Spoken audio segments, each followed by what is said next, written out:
Chile lleva 4 años intentando cambiar su constitución. Sí, hablamos de la constitución de Pinochet, que sufrió varias reformas por el expresidente Lagos en postdictadura, pero que ha mantenido sus líneas neoliberales y a favor del capitalismo. Hoy vamos a analizar el impacto que tiene el plebiscito de este domingo, qué escenarios se abren para el país austral en medio de intereses que están en juego. Inicia el mapa. Bienvenidos.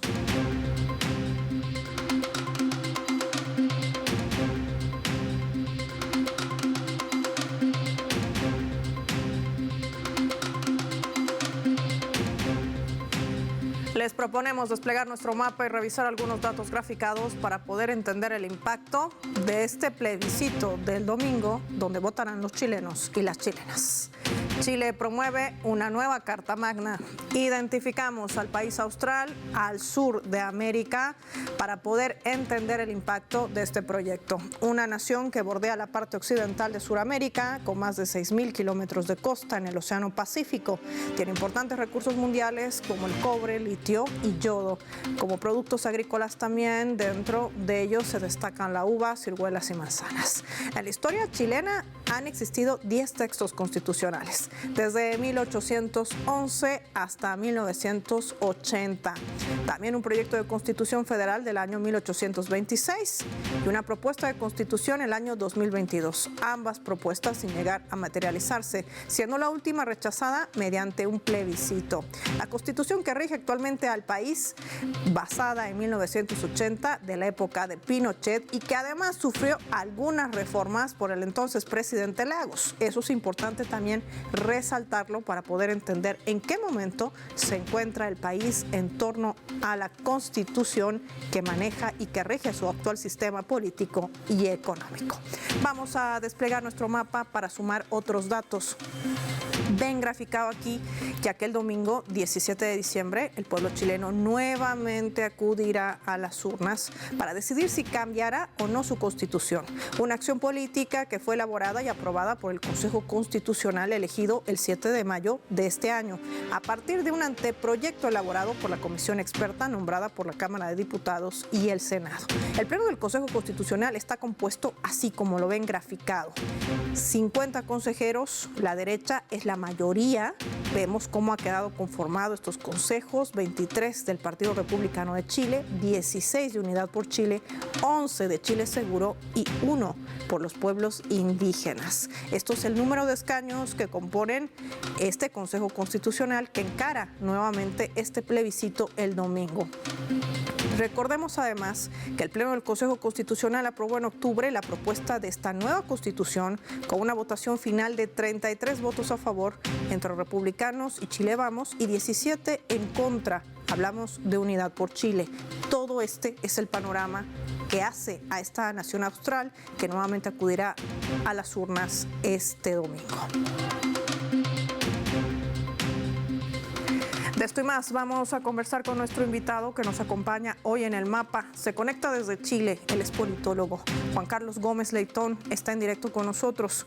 Qué placer tenerlo. Bienvenido al mapa y poder entender sobre todo la complejidad, ¿por qué no?, de este nuevo llamado a las urnas, donde además dentro de este Consejo Constitucional la derecha prima, tiene la mayor cantidad de votos. Una derecha que en su momento no quería una nueva constitución. ¿Cómo entender, por un lado, este momento que viven los chilenos y sobre todo los intereses que están en juego? ¿Por qué le cuesta tanto a Chile salir de la actual Carta Magna? Buenas tardes, Paola. Un placer volver a estar en Telesur y en este nuevo programa, El Mapa, que tengo por primera ocasión participar en él y me alegra que haya sido así, hablando sobre un tema tan controversial, tan complejo y al mismo tiempo tan lleno de interrogantes. Es una incógnita lo que ocurre en Chile desde el octubre del 19 a la fecha. Y digo octubre del 19 porque en ese momento se levantó una demanda política manifestada por cientos de miles de chilenos y chilenas en las calles, en las plazas públicas del país, demandando una asamblea constituyente para reemplazar la constitución política de 1980, reformada significativamente en el 2005 por el gobierno de Ricardo Lagos. Pero que esa constitución siempre se ha visto como una mancha en el proceso político reciente chileno, porque es la constitución que fue elaborada y aprobada de manera muy espuria durante el régimen dictatorial. Y por lo tanto los chilenos y chilenas, o un sector significativo de los chilenos y chilenas, han querido siempre terminar con esa constitución.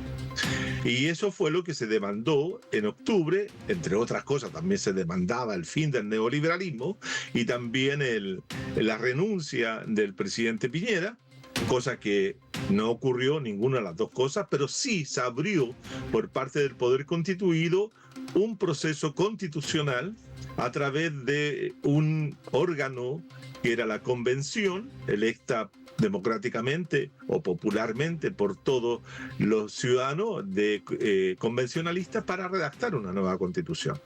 Esa constitución, como todos sabemos, y el 4 de septiembre fue rechazada por la gran mayoría de la población, en un 62% de todos los chilenos y chilenas que concurrieron a votar en aquella oportunidad, que fue uno de los momentos más espectaculares, porque nunca se había registrado una participación tan alta del 85% de la población, emitiendo un voto en lo cual ellos tenían que cumplir obligatoriamente, asistir en esa ocasión. Y se votó en contra, lo cual hizo abrir otro proceso constitucional, que es el actual, en la cual, cierto, lo que había ocurrido el 4 de septiembre con esa manifestación en contra, en la cual la derecha y los partidos de derecha asumieron que esa votación era favorable a sus posturas, y muchos discutieron que eso fuera así, que la derecha no podía apropiarse de esa votación. Posteriormente, el 7 de mayo, fue ratificada esa votación, nuevamente con un 62% para elegir a los consejeros. Y por esa razón, ¿cierto?, el Consejo Constitucional, que era el nuevo órgano establecido para la redacción de una constitución, logró obtener la mayoría de la derecha. El 78% de esa convención estaba controlada por los consejeros tanto del Partido Republicano, que era la mayoría absoluta con el 35% de los votos, obtenido el 7 de mayo, y la derecha tradicional. Eso ahora, profesor, esta es una radiografía muy interesante para poder conocer el manejo no solamente de esta convención constitucional, sino de este consejo. ¿Usted cree que la población prefiere una asamblea constituyente, que ha sido además el clamor de este levantamiento social? ¿Confiará más en una asamblea que una convención constitucional? Porque no es lo mismo. No, son dos cosas. Tanto la convención como el consejo son dos órganos menores, si tú quieres ponerlo en una suerte de jerarquía de órganos redactores de constituciones políticas, ¿no? La asamblea constituyente tiene el simbolismo de ser un agregado, una conformación que explica desde abajo hacia arriba, y por lo tanto da confianza a muchos sectores que eso puede ser una expresión democrática mayor que las dos que hemos tenido. Y tal vez lo que se busca y tal vez lo que se quiere es llegar a esa situación. Pero mientras tanto se llega a eso, o se busca aquello, se transita por diferentes meandros para llegar a ese lugar, la derecha sigue acumulando poder y sigue manteniendo el control del país. Es decir, si los chilenos y chilenas hubiesen querido tener una asamblea constituyente, tal vez no habrían manifestado ese voto en contra. ¿Y por qué? Porque la constitución que se votó de rechazo, la de los convencionales, permitía, en el artículo 300 y tanto, los últimos artículos, establecía que la constitución política podía modificarse a través de algunos lineamientos. Entre ellos, cierto, que la población, la ciudadanía se organizara y consiguiera, cierto, una cierta cantidad de firmas, y con esas firmas solicitaron una asamblea constituyente. Pero esa norma fue rechazada. Entonces, y en esta nueva constitución elaborada, por cierto, por la derecha, no contempla esa posibilidad. Entonces, la única forma que podría lucharse por conseguir una asamblea constituyente sería un nuevo levantamiento social semejante al que se registró en octubre del 19, porque ya por las vías institucionales parece que están todos los caminos cerrados. Entonces, que va a quedar la interrogante siempre si es que hemos querido buscar la asamblea constituyente o un sector de la población, después de 50 años de neoliberalismo, ha terminado por adherir a esa concepción de mundo y no quiere cambiarla. Y quiere mantener la misma constitución política que ha regido Chile en los últimos 40 años, que es la constitución del 80, 43 años ya, efectivamente. Y lo que dice el politólogo hoy puede ser muy interesante, quizás sea realmente el gran problema de todo esto. El inicio de este ovillo, una asamblea constituyente por una convención constitucional no es lo mismo, y ni por un consejo constitucional, que tampoco es lo mismo. Quizás ahí recae también el gran problema que aqueja a los chilenos. Le pido que se mantenga en línea, profesor. Vamos a marcar una pausa y lo hacemos con nuestra escala.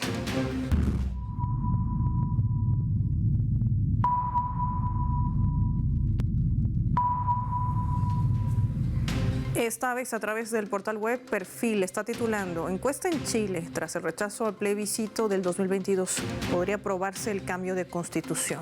El cuerpo de la noticia habla de que ya rige un silencio, una especie de no publicación de medios de comunicación en torno a las encuestas.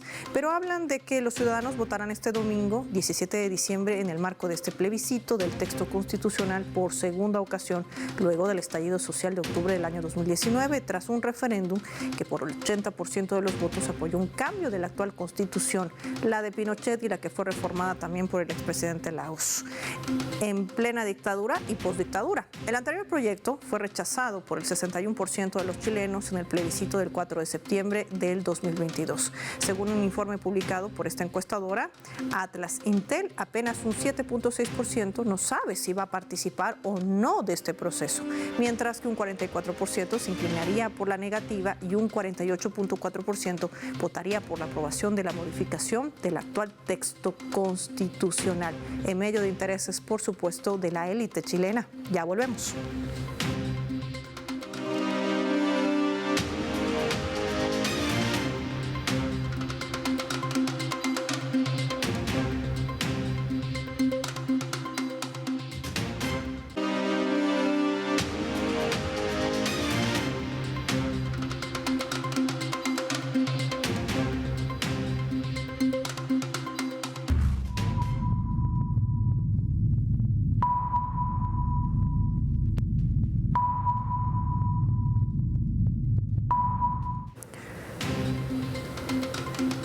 Vamos a sumar otro elemento para el análisis también a través de la fotografía.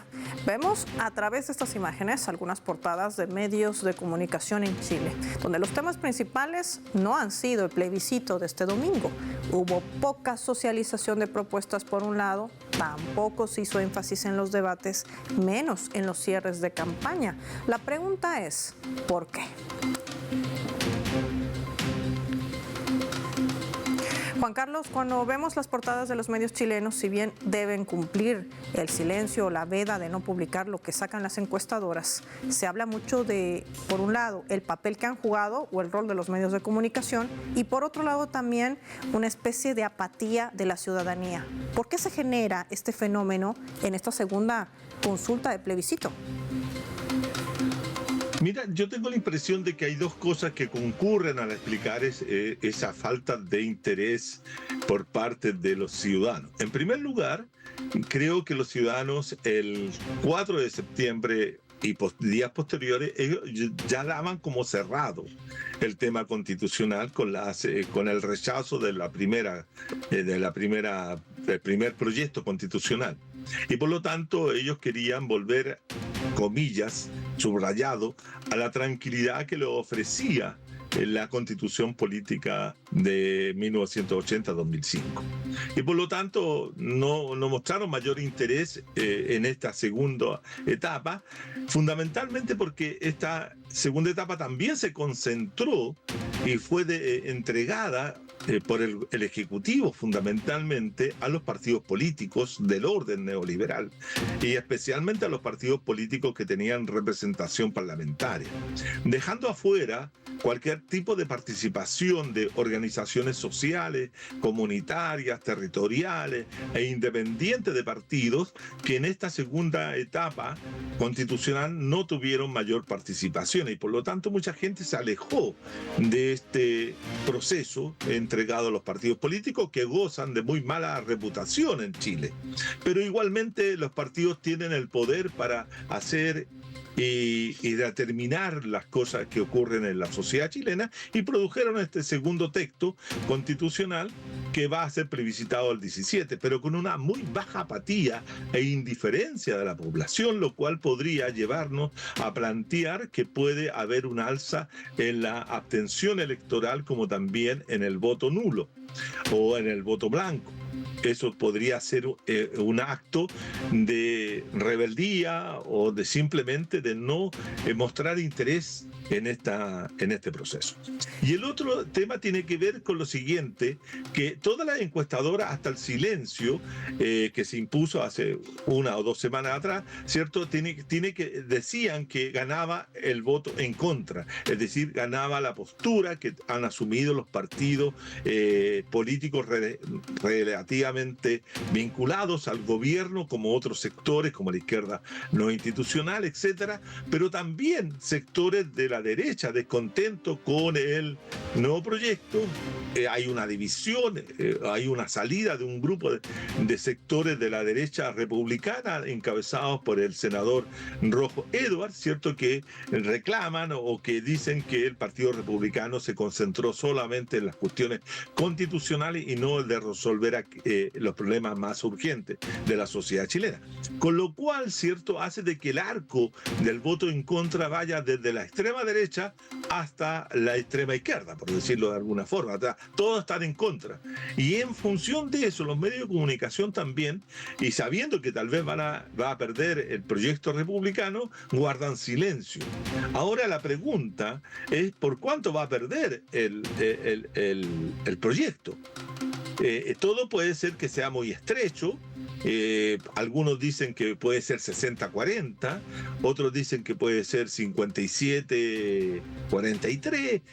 Yo tengo la impresión, y esto los politólogos por lo general no debemos hacer ningún tipo de pronóstico, yo creo que va a estar estrecho, pero también con la variable del voto nulo en aumento o la abstención en aumento, lo que hace que tal vez tengamos una sorpresa desagradable el próximo domingo y gane la propuesta de los republicanos. Ahora, quiero advertir también a todos los auditores, tanto nacionales, regionales e internacionales, que el tema de fondo es que gane quien gane, si gana la propuesta de los republicanos y la derecha tradicional, o gane el en contra, es decir, los partidos del gobierno y otros sectores, izquierda no institucionales, etcétera, la derecha, el bloque dominante, el bloque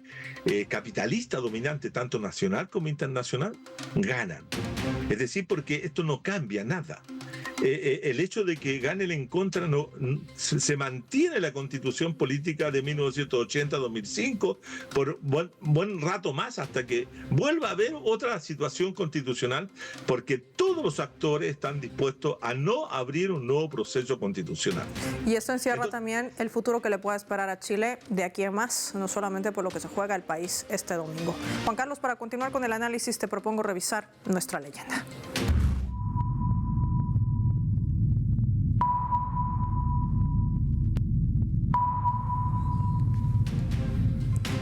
Esto reseñaba el presidente de Chile, Gabriel Boric, mientras participaba de la asunción de mando del actual presidente de la Argentina, Javier Milei.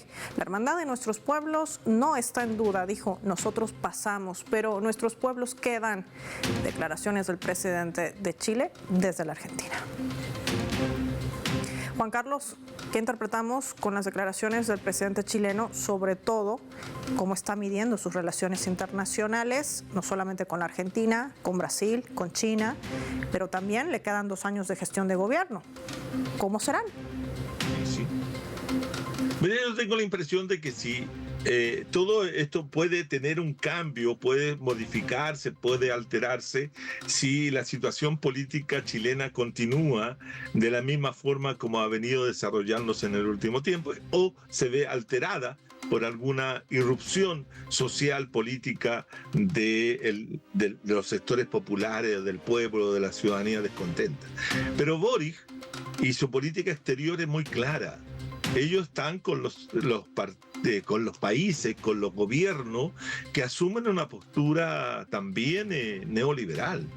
Puede ser neoliberal extrema, puede ser neoliberal suave, moderada, puede ser light si tú quieres, pero finalmente él es un neoliberal que posa de izquierda, pero no lo es, y él está alineado, ¿cierto?, en política internacional con el gobierno de Estados Unidos, respalda a Estados Unidos en muchas de las iniciativas, lo hemos visto en relación al conflicto israelí-palestina o del genocidio que Israel hace sobre el pueblo palestino. Lo vemos en muchas otras cosas, la adhesión que tiene Boris con el presidente Zelensky de Ucrania, etcétera. Entonces, su presencia en Buenos Aires uno tiene que leerla como protocolar, diplomática. Chile tiene una larga frontera con Argentina, han compartido una serie de iniciativas, una serie de relaciones, tanto sociales, económicas, culturales y políticas, que el presidente apostó en ese sentido por mantenerla y no dar una visión de que él estaba en contra total y completamente de Milei. Él cuando fue cuando fue recibido por Fernández, quedó claro de que el presidente Fernández con Boris tenían grados de amistad importantes, lo cual facilitaba también las relaciones diplomáticas, pero con Milei, que Milei lo ha atacado innumerables veces, pero él va y se siente la incomodidad y se siente, ¿cierto?, la no aceptación de Milei de la presencia de Boric. Si Boric no va, no habría ocurrido absolutamente nada, y porque además Boric optó por colocar a un diplomático como Viera Gallo, el actual embajador en Argentina, una persona con experiencia política y manejo, para mantener las buenas relaciones entre los dos países. Eso no quiere decir que no vayan a haber roces, y hoy día Boris tiene una política más bien ambigua en temas internacionales. No tiene una condena a ningún tipo de imperialismo, todo lo contrario, él busca apoyarse tanto en el imperio norteamericano como incluso con el imperio chino, etcétera. Él tiene una política de aceptar todo lo que pueda hacerle beneficioso al país y especialmente al capital, no digamos al país en términos de la sociedad, sino que en términos del capital. Él trabaja. Boric trabaja para el capital nacional e internacional. Sin lugar a dudas. En medio además de un mundo pluripolar en plena construcción, la gran pregunta es si Chile todavía está dispuesto a seguirse aislando, cuando hoy los temas centrales es diplomacia de paz, soluciones a través del diálogo y sobre todo la integración que debe primar en nuestra región. Quiero agradecer a Juan Carlos Gómez Leitón por habernos acompañado con su análisis hoy en el Mapa. Momento de revisar nuestra coordenada del día.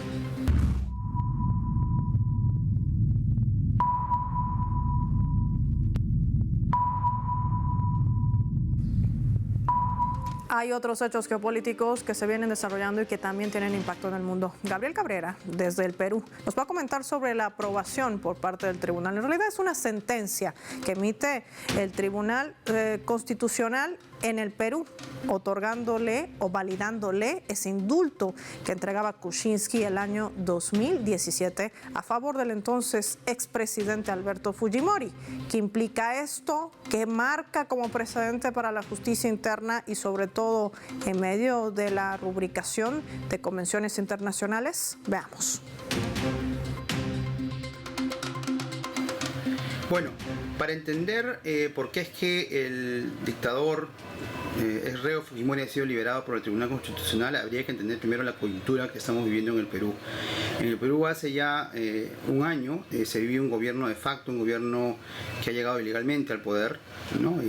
A la cabeza Dina Boluarte y su primer ministro Otárola, que además tiene varios asesinados en su haber, y obviamente el endeble Estado de Derecho que teníamos en el Perú ha sido ya desde hace un año totalmente vulnerado. Además, por supuesto, también por el Congreso, que es el que tiene en realidad, en el fondo, el mayor poder político junto con el poder judicial.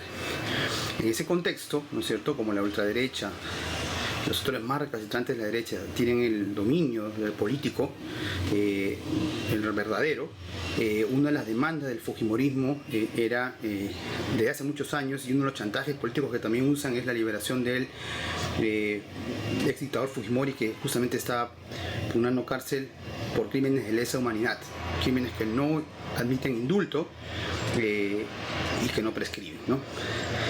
Y el Tribunal Constitucional, que es el que se encarga de definir o decidir ante cualquier controversia que haya que tenga que ver con la constitución del país, ha sido justamente por esa ultraderecha cooptado, ¿no es cierto? Los magistrados han sido colocados por esa ultraderecha, y funcionales a ese poder han decidido la liberación de Fujimori, que había sido liberado ya antes en el gobierno de Kuczynski, pero que la Corte Interamericana de Derechos Humanos ordenó el regreso de Fujimori a la cárcel porque no era dable el indulto. Sin embargo, ahora, en este contexto de dictadura, la misma presidenta ha vulnerado esa decisión y ha decidido liberar a Fujimori, porque además es una manera de obedecer a Keiko Fujimori y su partido, que, como decíamos, son de los partidos que están realmente gobernando el país, ¿no? Obviamente ha habido una respuesta del pueblo contra esa liberación del dictador, empezando por las familiares de las víctimas de los asesinatos y crímenes que cometió Fujimori, pero también justamente esto se ha producido cuando estábamos celebrando un año del golpe de Estado contra el presidente Castillo, y de alguna manera esto de la liberación de Fujimori se ha convertido en una especie de distractor para no hacernos ver justamente que estamos en un año de dictadura, y además que gran parte del pueblo está demandando la liberación más bien de el justamente preso, secuestrado presidente Pedro Castillo, y que está peleando también legalmente su liberación y su restitución. Entonces ha sido una manera justamente también como de distraer la atención, pero es parte pues de este dominio de la derecha que ejerce su poder con impunidad en este contexto de dictadura. Gabriel Cabrera, que nos compartía su visión en nuestra coordenada de hechos que no queríamos dejar por fuera en el mapa, y que marca un precedente también de vulneración a los derechos humanos por las víctimas de la cantuta, y sobre todo tratar de camuflar la actual crisis institucional y política que atraviesa esa nación. Ya para finalizar el programa vamos a revisar nuestro vector.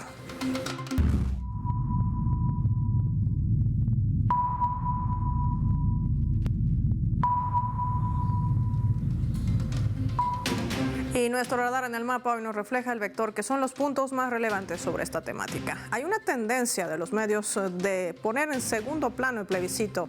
La revuelta social se ve defraudada, que aún anhela por una asamblea constituyente que sea más democrática que una convención constitucional. Lo que no es lo mismo, la élite chilena le sigue apostando por mantener la constitución de Pinochet, reformada por el expresidente Lagos, que resguarda al neoliberalismo y al capitalismo como ejes principales. El presidente Gabriel Boric mantendrá una política ambigua y alianza cerrada de alinearse a un Estados Unidos. En el fondo, no habrá un cambio sustancial en el sistema político-social del país austral si la población no modifica una constitución que vaya en lineamiento en la defensa de sus derechos y conquistas laborales. Soy Paola Pérez y nos vemos en otra edición del Mapa.